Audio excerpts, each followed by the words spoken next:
퇴적함과 퇴적한계. 퇴적함과 퇴적한계야. 67쪽에 6번. 자, 그림 가는 어느 쇠설성 퇴적층의 단면을 나는 속성작용이 일어난 동안 가의 모래층에서 모래 입자감 사이 공간의 부피의 변화를 나타냈다. 자, 일단 첫 번째. 자, 모래가 사암이 되고 있다. 돌이 되는 과정. 요 과정을 속성작용이라 부른다. 다른 말로 고화작용이라 부른다 이거지. 속성작용 내지는 고화작용 이렇게 부르는데, 이 속성작용의 종류가 두 개였잖아. 다지는 작용이 있었고 굳히는 작용이 있었다 이거지. 근데 다지는 작용은 다른 말로 뭐라고 하나? 압축이라고 부르지. 압축. 굳히는 건 다른 말로 교결이라고 부르지. 교결. 자, 다지는 작용이 어떤 일이 벌어졌냐면 퇴적물이 이렇게 있었는데 여기에 퇴적물이 이렇게 계속 공급이 된다고. 퇴적물이 공급이 되면 얘가 이렇게 눌렸다는 거지. 이런 식으로 눌렸다 이거야. 이런 식으로 눌렸다. 그러면 얘가 이렇게 눌리기 시작하니까 어떤 일이 벌어지냐? 퇴적물 사이에 있는 공간을 공극이라고 하는데, 공극이 감소했고 부피도 줄었다. 그러면 부피는 줄었는데 퇴적물은 유입이 돼. 즉 질량이 증가한다. 그 말은 밀도가 커지고 있다 이거지. 밀도가 커지고 있다. 두 번째, 굳히는 작용은 얘가 이렇게 눌려 있었는데, 눌려는 있지만 아직까지는 비어있는 공간이 있기 때문에 얘가 돌이 된 건 아니다. 그럼 얘가 돌이 되려면 요 사이에 끈적끈적한 물질이 있어서 돌을 붙여줘야 된다. 그걸 교결물질이라고 하고, 이 안에 교결물질이 들어가야 된다 이거고, 이 교결물질의 대표적인 애들이 SiO2라든가 CaCO3 산산화 석회질 혹은 규질, 얘네들이 들어가서 돌을 붙여준다 이거잖아. 교결물질이. 그럼 얘가 들어가게 되면 역시 공극 사이에 교결물질이 들어갔으니까 공극은 줄어들고 있고, 물질이 들어갔으니까 밀도 역시 어떻게 된다? 커진다. 그리고 속성작용이 일어나면 돌의 화학성분은 변화가 나타난다. 교결물질이 새롭게 들어갔으니까 화학성분의 변화가 나타난다 이거라. 그래서 퇴적암이 만들어지는 과정이 이렇게 된다. 그럼 지금 얘는 공극의 부피 변화를 얘기하고 있는 거네. 그래서 모래가 퇴적물이 돌이 되는 과정에서 공통적으로 벌어지는 일은 공극은 줄고 밀도는 증가한다. 이거는 공통적으로 벌어지는 일이 된다. 이거는 공통적으로 벌어지는 일. 기억. 자, 기억에 교결물질 침전 맞지? 공극에 교결물질 들어간다 이거고, 니은 밀도는 증가한다. 밀도는 증가하고 있네. 돌이 되니까. 디귿 단위 부피당 모래 입자 개수. 이걸 줄여서 뭐라고 하니? 밀도. 줄여서 밀도라고 하지. 밀도는 A에서 B로 갈수록 감소가 아니라 증가해야 된다 이거지. 3번 기억 니은. 3번 기억 니은이고. 자,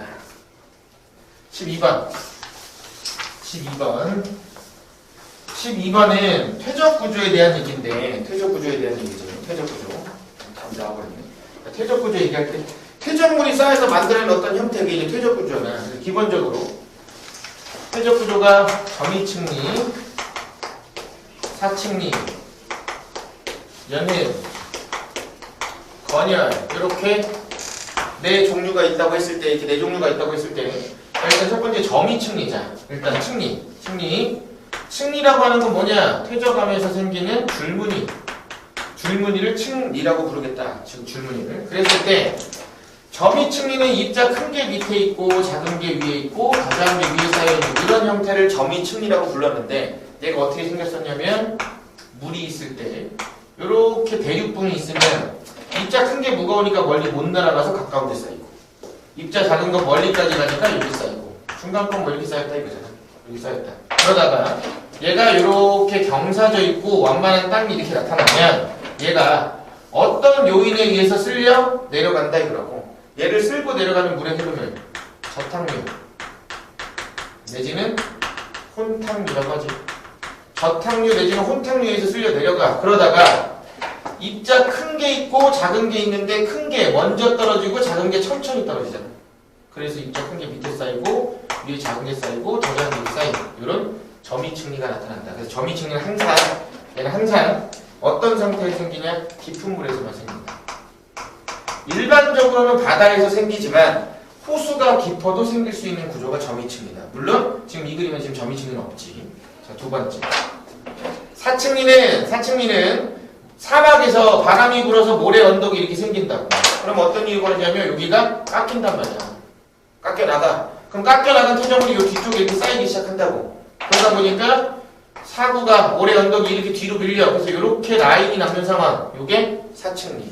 혹은 물이 있는데 퇴적물이 있었어. 물이 흐르면서 퇴적물을 이렇게 쓸고 간다고. 그래서 이렇게 층리가 남는 상황. 그래서 사층리는 그림이 이렇게 줄이 이렇게 생긴다 이거야. 이런 식으로 생긴다. 그런데 층리가 이렇게 생겼을 때 층리에다가 접선을 걷을 때 접선의 기울기가 완만해지는 방향. 이 방향이 퇴적물의 이동 방향 혹은 물이 흐름 방향이 된다는 거지. 물이 흐름 방향이 된다 이거라고. 사층리는 이렇게 형성이 된다 이거지. 사층리는.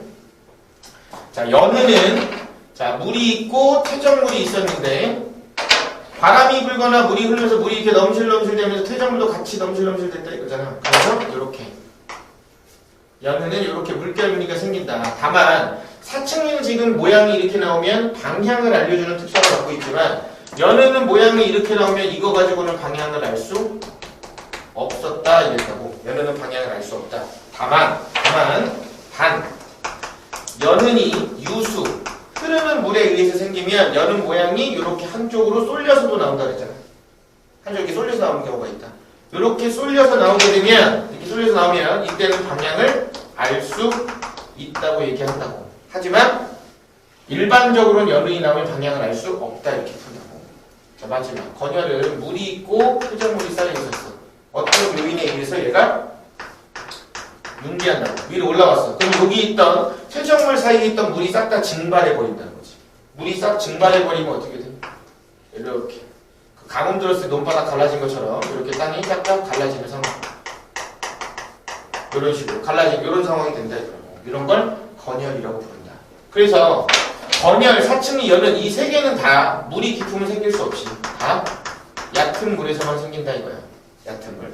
그래서 이런 걸 퇴적 구조라고 하고. 퇴적 구조가 주어지게 되면 생성 당시의 환경이 어땠는지 알려주고 있다. 두 번째로 지층의 역전 여부도 알려준다는 얘기인데 보면 지금 얘는 평상시의 건열 모양이 거꾸로 뒤집어져 있는 상황이잖아.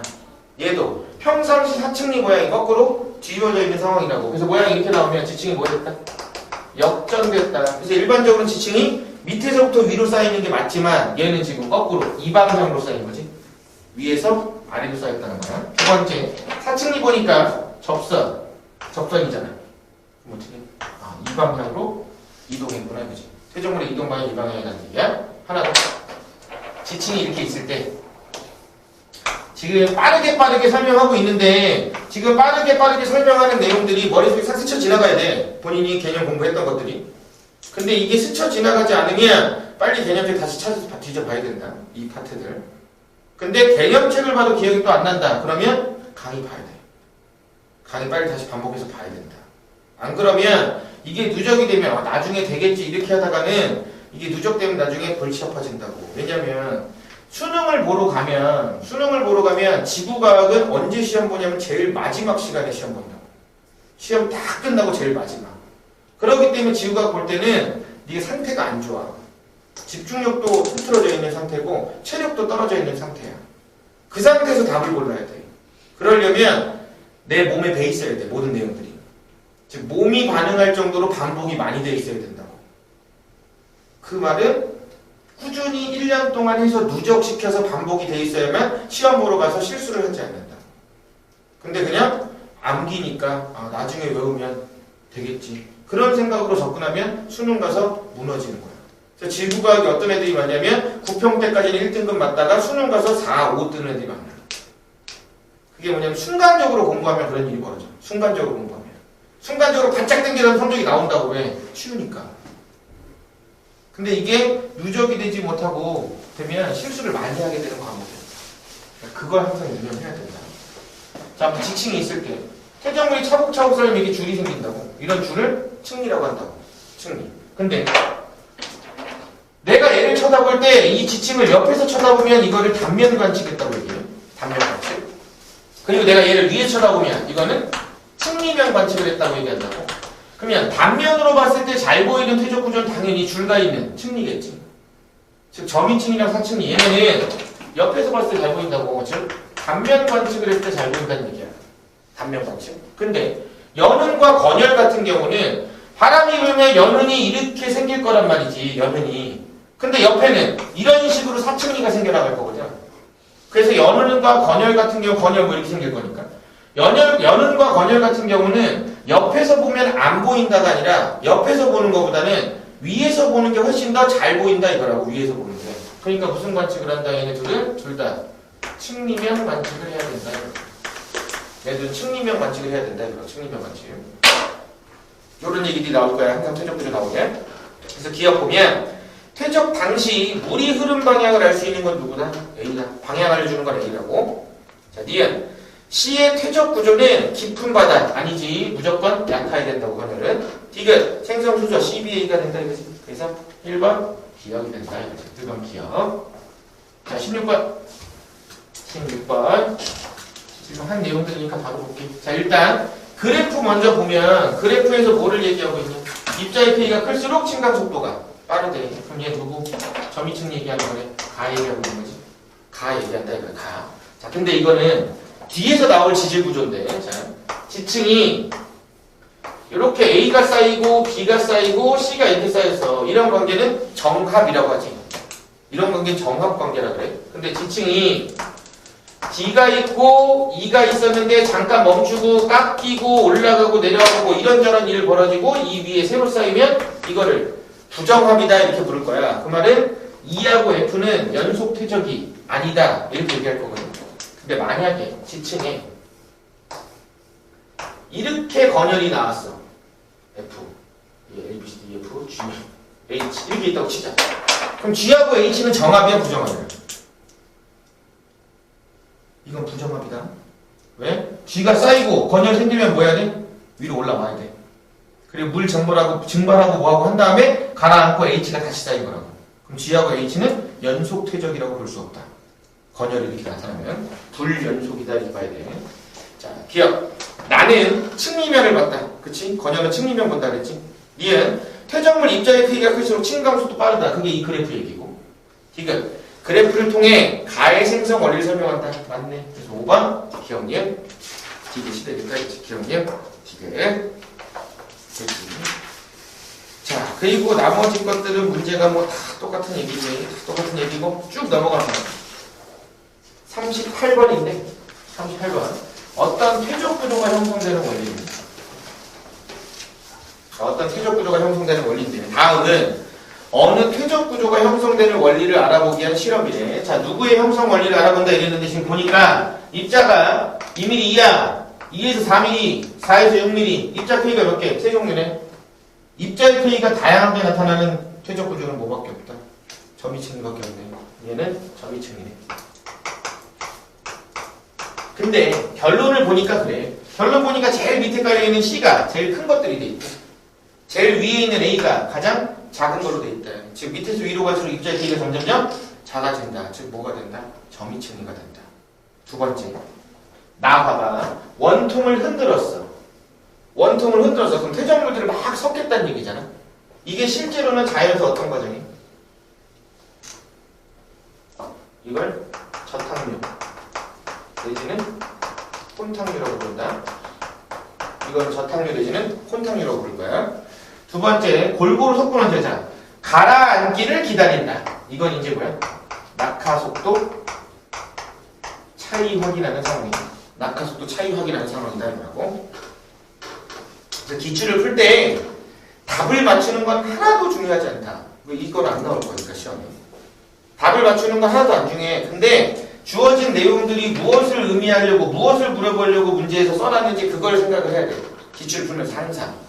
기출 풀면서 세상에서 가장 좋은 문제가 기출 문제다. 니네가 보는 시험 그걸 출제한 사람들이 만든 문제들이기 때문에 기출 문제를 가장 정확하게 봐야 된다. 기출 문제가 정확하게 정리가 된 상태에서 이런저런 만들어진 형태의 문제들을 푸는 게 좋은 거지. 기출 문제가 정리가 안 된 상태에서 나머지 푸는 건 별로 의미는 없다고. 그리고 만들어진 모든 문제들은 기출을 토대로 만들어진다. 이걸 토대로 변형을 시키고 새롭게 만들고 한다고. 여기서 아이디어를 얻어서. 기출은 1년 동안 여러 번 풀어봐야 된다. 한 3번 정도 풀어봐야 된다. 3번 정도 푸는데 기본적으로 이렇게 풀어야 돼. 첫 번째 풀 때는 그냥 답만 확인하면 돼. 답 맞추는 문제를 푸면 돼. 두 번째 기출을 풀 때는 기역, 니은, 디귿이 있잖아. 기역, 니은, 디귿이 있으면 자, 얘 맞았어. 얘 틀렸어. 얘 틀렸어. 그러면 니은, 디귿에 틀린 거 있잖아. 이게 왜 틀렸는지 적을 수 있어야 되고 이거를 맞게 고칠 수 있어야 돼. 두 번째 기출 풀 때는 이 작업을 하는 거야. 그러면 세 번째 기출을 풀 때는 지금 나처럼 해야 돼. 문제 보면 그림만 보고 그림에서 알아낼 수 있는 과정을 다 적어야 돼. 그림에서 알아낼 수 있는 과정을 싹 다 적어. 그 다음에 보기랑 비교하는 거야. 그래서 보기에 다 나와 있으면 됐고 안 나와 있으면 그 찾아내지 못한 부분이 나중에 네 발목을 잡을 수 있는 거기 때문에 그 부분을 체크해서 정리를 해야 된다고. 그러면 지금 시점에 기출을 풀었으면 보통 한 2-3달 간격으로 기출 한 번씩 다시 푸는 거야. 2-3달 간격. 바로 다시 풀면 기억 다 날 거니까. 그렇게 체크를 해야 된다. 이렇게. EBS 교재도 마찬가지야. 수특수환도. 여러 번 풀어봐야 돼. 수특수환 문제가 좋아서 여러 번 푸는 게 아니라 거기서 50%가 간접 연계가 되기 때문에 과탐의 간접 연계라 불리는 건 문제 연계가 아니라 그림 연계야. 그러니까 수특수환에 있는 그림을 정확하게 알아야 돼. 그림을 정확하게 판단해야 돼. 자, 아무튼 이렇게 풀어야 된다고. 자, 복귀 기억. 점인칭리는 기억, 맞지? 니은. 아, 여기 있네. 마지막. 퇴적물 입자의 크기가 클수록 어떻게? 빠르게. 됐지? 자, 경사가 급한 해제에서 빠르게 이동하던 퇴적물의 유속이 갑자기 느려지면서 퇴적하는 과정. 이게 뭐야? 저탕류 얘기하는 거잖아. 그리고 나에 해당한다 이거잖아. 좋아. 미리 다 나봤어야 된다. 미리 나봤어야 된다 이거야. 그래서 3번 기억, 디귿. 자, 42번이 퇴적감의 종류다. 퇴적감. 자, 일단 이 퇴적감의 가장 큰 특징은 퇴적감만의 특징은 일단 첫 번째 칭리가 나온다는 거. 줄무늬가 나타난다는 거. 두 번째 유일하게 퇴적감에서만 화석이 발견될 수 있다는 거. 유일하게 퇴적감에서만 화석이 발견될 수 있다는 거. 근데 이 퇴적감의 종류는 결국에 뭐에 따라서 나누냐? 성인, 생성, 요인에 따라서 나눴다. 생성 요인에 따라서 퇴적감의 종류를 나눴는데, 자, 그 중에 첫 번째, 쇠설성 퇴적감. 그냥 퇴적물이 마구잡이로 부셔져서 생기는 게 쇠설성이지. 막 부셔져 생겨. 근데 얘가 입자 크기에 따라서 퇴적감의 종류가 결정이 됐어. 자, 여감 있네. 그럼 요 사이에 원래 뭐 있다? 3이 있는 거지. 그리고 원래는 2암이지.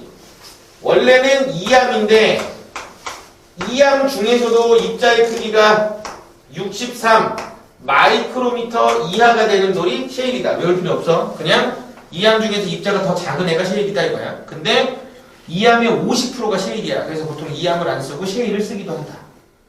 물론 셰일과 3 중간 사이즈의 돌도 있다. 요 돌이 실트암이 되는 거지. 요 돌을 실트암이라고 부른다. 실트암. 그리고 하나가 더 있지. 쇠설성 중에서 뭐가 있었냐면 화산 폭발이 일어나면 나오는 고체 물질을 화산 쇠설물이라고 하는데 그 화산 쇠설물이 입자 크기에 따라서 화산진, 화산재, 화산력, 화산탄, 화산암괴 이렇게 표현하잖아.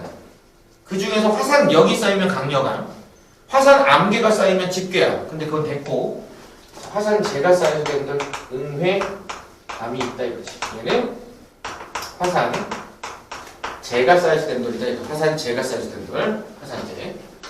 자, 두 번째. 유기적 퇴적감이 있다. 유기적 퇴적감 같은 경우는 얘는 생물체가 죽어서 되는 거지. 생물체가 죽어서 된 돌을 유기적 퇴적감이라고 한다. 그 중에서 석탄은 얘는 누가 죽었냐? 양치식물. 고사리 같은 애들 얘기하는 거죠. 고사리 같은 애들이 죽으면 석탄이 된다 이거라고. 자, 다시. 화학적 퇴적감은 두 갈래로 갈린다. 자, 암염이 있으니까 여기는 뭐야? 증발 잔류 물질. 증발이 일어나고 나서 남아있는 물질들이 굳어서 된 돌이 암염이 된 거고. 두 번째, 침전작용에 의해서 돌이 되기도 한다. 근데 이 침전작용에 의해서 생긴 돌은 유기적 퇴적감이기도 하다 이거잖아.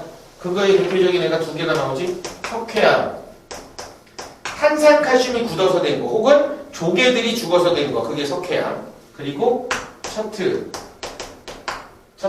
SiO2가 침전되고 혹은 규질 생명체가 죽어서 된 돌. 셔트. 다만 이 셔트는 유기적 퇴적암으로 얘기할 때는 셔트라는 말보다는 규조토를 더 많이 써. 규조토. 규조토랑 셔트는 같은 말이야. 같은 말이야. 퇴적암의 종류가 이렇게 나눠진다 이거지. 퇴적암 종류가. 자, 그래서 기억. 가에서는 층리를 볼 수 있다. 모든 퇴적암은 층리가 나타난다. 모든 퇴적암은. 니은. 나는 생물의 유해가 쌓여서 된 퇴적암. 맞네. 자, 석회암은 다에 해당한다. 자, 근데 여기서 지층의 선유관계까지는 얘기할 때, 응해암은 육지에서만 생겨. 응해암이 발견됐다는 건 과거에 육지였다는 걸 의미해. 그리고 석회암이 나오면 과거에 바다였음을 의미한다. 석회암이 나오면 과거에 바다였다는 얘기야. 자, 무슨 말이냐면, 자, 지층이 이렇게 나타났는데, 여기가 석회암이고, 여기가 응회암이 나왔대. 만약에 이렇게 나왔대. 이렇게 나왔다고? 그러면 요 라인은 연속퇴적이야, 불연속이야? 이거 불연속이야. 왜 얘 쌓일 땐 바다였고 얘 쌓일 땐 육지였다고? 연속퇴적 아니라고? 그럼 여기 뭐야? 부정합 관계라는 얘기야. 이거 부정합 관계가 돼야 돼. 부정합 관계. 부정합 관계 돼야 된다. 두 번째. 나이 보니까 얘가 중생대였대. 나이 보니까 얘가 중생대였대. 중생대. 그러면 이 석회암 여기서 공룡 화석이 발견된다 이렇게 나오면 맞아 틀려? 틀려. 공룡은 죽지 살았어. 여기서는 무조건 암모나이트가 나와야 돼. 암모나이트. 자, 다시 응해암. 자, 얘 나이 보니까 신생대였대. 신생대였대. 여기서 화폐석이 나온다 이렇게 얘기하면 틀리다고. 틀리다고. 화산 폭발로 생겨서 나온다가 틀렸다가 아니야. 육지였기 때문에 안 된다는 얘기야. 그럼 여기서 나오면 누가 나와야 된다? 메모드가 나와야 된다. 신생되었다면. 메모드가 나와야 된다. 그러니까 이렇게 조금씩 디테일하게 외우기 시작해야 된다고. 구분하기 시작해야 된다 이거야. 됐지? 자, 그래서 답은 5번이지 기억님. 디비스 된다. 나머지 뭐 계속 똑같은 문제야. 자, 48번인데 48번. 48번 보면 요즘엔 이런 문제는 안 나와. 요즘에 이런 문제는 안 나오고 옛날 문제들인데, 그러니까 요즘에 만약에 이런 문제가 나오잖아. 퇴적암 중에서 이런 문제 나오면 태백시 구문소 이렇게 해놓고 추가로 뭐가 써지냐면 여기서 삼엽충이 발견된다고 얘기할 거야. 삼엽충이 발견된다는 표현을 쓸 거야. 그럼 삼엽충이 발견된 건 언젠데? 얘가 발견되면 고생대 바다라고 나와요. 고생대 바다라는 거. 이거 찾아내는 게 중요해. 삼엽충 나오면. 그럼 여기는 돌이 있다면 뭐가? 석회암이 되겠지. 실제 여기는 석회암지대야. 석회암지대. 두 번째. 그림에서 보면 이게 동그란 거 있지, 동그란 거. 고성분 덕명리 해안 나오면 추가로 요즘에는 어떻게 나오냐면 공룡 발자국 화석이 발견된다 이런 말이 나올 거라고. 공룡 발자국 화석. 그럼 공룡 발자국이 발견되니까 언제? 얘는 중생대 육지였던 지층이다. 이런 얘기가 나올 거라고. 중생대 육지였던 지층이다. 이런 얘기가 나올 거야. 그냥 대놓고 이렇게만 나오진 않는다고. 요즘 문제는. 이 문제가 옛날 거다 보니까 그래. 자, 기억. 가의 암석은 나의 암석보다 나중이다. 먼저지. 고생되니까. 니은. 나의 암석은 바다다. 아니라고. 육지라고. 공룡 발자국이니까. 디귿. 가와 나에는 층리가 나타난다. 퇴적감이면 누구든 층리는 있다고. 그래서 2번 디귿이 된다. 이거지. 2번 디귿. 자, 그리고 문제에서 지금 없었는데, 자, 요것만 정리하고 넘어갈게요. 뭐가 있었냐면, 이 내용이 지금 안 돼 있어서, 퇴적 환경 문제가 좀 없었단 말이야. 이 단정 문제가 잘 안 나오다 보니까 퇴적 환경이 세 개로 나누지. 육상이 있고, 연안이 있고, 해양 환경이 있잖아. 이렇게 세 부류로 나눈단 말이야. 육상, 연안, 해양 환경 이렇게 나누는데, 자, 바다야, 바다가 이렇게 있을 때, 자, 바다 밑에 이렇게 완만한 땅이 하나 나타나. 이런 완만한 땅을 뭐라고 한다? 대륙붕이라고 한다. 이런 완만한 땅을 대륙붕이라고 한다. 그러면 이 대륙붕은 대부분의 퇴적물은 대륙붕에서 다 쌓인다. 대부분의 퇴적물은 죄다 대륙붕에 쌓일 거야. 그런데 여기 이제 자갈모래 진흙이 쌓일 거란 말이야. 그럼 자갈모래 진흙 중에 누가 제일 멀리 가? 큰 거랑 작은 거 중에 작은 게 멀리 간다. 큰 건 무거우니까 멀리 못 가. 그래서 여기 자갈, 여기는 모래, 여기는 진흙 이렇게 쌓인다 이거야. 그런데 해수면이 낮아져. 그러면 여기가 내 눈에 보여. 그럼 얘가 어떻게 되냐면 제일 위에 누가 나와? 자갈이 돼 있으니까 여감층이 생길 수 있다고. 중간이 상하, 밑에가 이암층 이렇게 나타날 수 있다고. 그럼 얘는 지금 점이층리가 뒤집어진 형태지. 그래서 얘는 점이층리 형태가 나타난다 그래.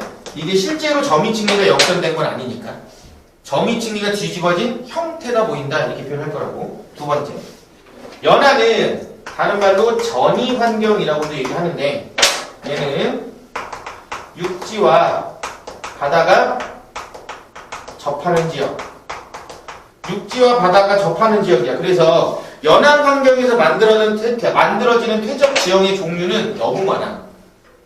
이 퇴적 지형의 종류는 너무 많기 때문에 이건 못 외워. 너무 많아서. 대표적으로 이제 뭐가 있냐? 삼각형 모양으로 생기는 삼각주라고 하는 지형이 나온다고. 삼각주. 그래서 보면 삼각주는 이렇게 퍼져서 퇴적물이 쌓이는데 얘도 역시나 여기가 바다라고 치면 얘도 역시나 어떤 일이 벌어지냐면 큰 건 멀리 못 가니까 여기 있다고. 그럼 얘보다 작은 건 여기 이렇게 쌓이고 더 작은 건 이렇게 쌓인다. 즉 삼각주도 육지 방향을 쳐다보게 되면 입자의 크기가 점점 커진다. 그럼 얘도 어떤 형태다? 점이층리 형태가 보인다. 점이층리 형태가 보이는 거지 점이층리가 뒤집어졌다는 아니라고. 점이층리가 역전된 건 아니다 이 얘기야. 자, 그리고 육상 환경에 해당하는 건 빙하에 의한 퇴적 지형도 있고 호수 환경도 있는데 이것보다는 주로 얘기하는 건 선상지가 되는 거지. 선상지. 선상지는 얘는 부채꼴 모양의 지형을 선상지라 불렀었는데 얘는 어떻게 됐었냐면 경사가 완만하다가 경사가 갑자기 급해지는 지역. 여기가 선상지가 되는 거지. 경사가 급하다 경사가 완만해지는 지역이 선상지가 된다. 그래서 경사가 이렇게 급하다가 갑자기 이렇게 완만해진다. 그럼 퇴적물이 한 방향으로 떼굴떼굴떼굴 이렇게 내려오다가 요 밑에 와서는 이제 쫙 퍼져버린다고. 이렇게 쫙 퍼져나간다고. 이런 식으로 퇴적물이 쫙 퍼져버린다 이거지. 그럼 여기에 퇴적물이 이렇게 쌓이게 된다고. 이렇게 부채꼴 모양으로 쌓인다. 이거를 선상지라고 부른다. 선상지. 그런데 육상 환경은 크게 보면 여기는 강의 상류 쪽이라고 한다. 그럼 상류에서는 주로 침식이 활발하게 일어나고 있고 연안 환경은 보통 하류 쪽이라고 얘기한다고. 하류에서는 일반적으로 퇴적 작용이 활발하게 일어나고 있다고. 여기는 일반적으로 퇴적 작용이 활발하게 일어나서 퇴적 작용. 그럼 퇴적 작용이 일어나는데 상류에 있던 물질들이 계속 내려와서 하류에 쌓인 거기 때문에 침식은 하류가 훨씬 더 오랫동안 받았다고. 그러면 하류 쪽에 있는 퇴적물들이 상류 쪽에 있는 퇴적물보다 훨씬 더 입자 모양이 동글동글해. 그래서 하류 쪽에 있는 애들이 원마도가 좋다 이렇게 표현하지. 원마도가 좋다 이렇게 표현할 거야. 그런데 이 원마도가 뭐냐? 퇴적물 입자가 둥근 정도를 이야기한다 이거라고. 원마도가 좋다 이런 말 나올 거고. 다시 여기 선상지 여기는 자 삼각주랑 비교하면 얘는 입자가 큰 거, 작은 거, 더 작은 거, 큰 거, 작은 거, 더 작은 거 이게 막 마구잡이로 섞여 있을 거라고. 얘는 이것저것 막 섞여 있다고. 그럼 얘는 입자의 크기가 여기는 입자 크기가 고르지 않다 이렇게 표현할 수 있단 말이야. 입자의 크기가 고르게 나타나지 않는다 이렇게 표현할 수 있다고. 근데 이렇게 입자의 크기가 고르지 않다 이걸 줄여서 뭐라고 한다? 분급이 불량하다 이렇게 표현할 거야. 얘는 분급이 불량하다 이런 식으로 표현할 거라고. 분급이 불량하다. 반대로 삼각주는 입자 크기가 고르게 분포되어 있으니까 얘는 분급이 양호하다 이렇게 쓸 거라고. 분급이 양호하다. 그래서 분급이라고 하는 건 뭐냐면 입자 크기가 고른 정도 이거를 분급이라고 부르겠다 이거지. 분급이라고 부르겠다 이거야. 퇴적 환경에 대한 직접적인 문제가 없어서 이건 아닌데 퇴적 환경 문제 거의 다 지금 지질 구조랑 그 퇴적 구조랑 엮여서 보통 많이 나와서 이렇게 하긴 했는데 요 내용도 이게 실험이라든가 이런 형태로 문제로 나올 수 있기 때문에 문제는 안 풀었지만 이 내용을 이렇게 정리해야 된다. 자, 그리고